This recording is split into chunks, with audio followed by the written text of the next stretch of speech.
એક વિવાદ પછી આક્ષેપબાજી, પણ અમદાવાદમાં પ્રત્યાઘાત અને પછી ઉઠ્યા વિરોધના સૂર. આ વાત છે આંબેડકર વિવાદની. 2 દિવસ સુધી અમદાવાદનું ખોખરા જે વાતને કારણે ઉચાટમાં રહ્યું. ખોખરામાં ધરણા થયા, વિરોધ થયો, રેલી નીકળી, બંધ પડાયો, રાજનીતિ થઈ અને આખરે આરોપીઓ પકડાઈ ગયા. હવે કાર્યવાહી કરવામાં આવશે. વર્ષો જૂના વિવાદને કારણે આ કૃત્ય થયાની હાલ તો પ્રાથમિક માહિતી આવી છે, પણ વર્ષો પહેલાના વિવાદમાં હાલ ચાલી રહેલા રાજકીય વિવાદમાં પલિતો કેમ ચંપાયો, તે સૌથી મોટો સવાલ છે.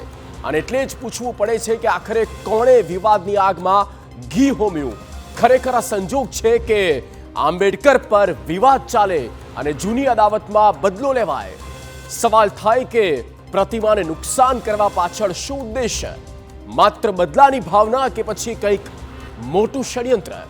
આંદોલનની સ્થિતિ ઊભી કરવાનું કાવતરું હતું કે શું? જે સ્થિતિ 2 દિવસ જોવા મળી, ઉગ્રતા હતી. જો આરોપીઓ ન પકડાયા હોત તો રાજ્યની શાંતિ હણાઈ પણ શકાય હોત. તો શું આ કોઈ રાજકીય પક્ષનું છે ષડયંત્ર? આ રાજકીય ઘટનાને વધુ હવા મળે તે માટે કોઈએ કરાવ્યું કે પછી કોઈએ જાણી જોઈને મુદ્દાને રાજકીય તૂલ આપવા કૃત્ય કર્યું?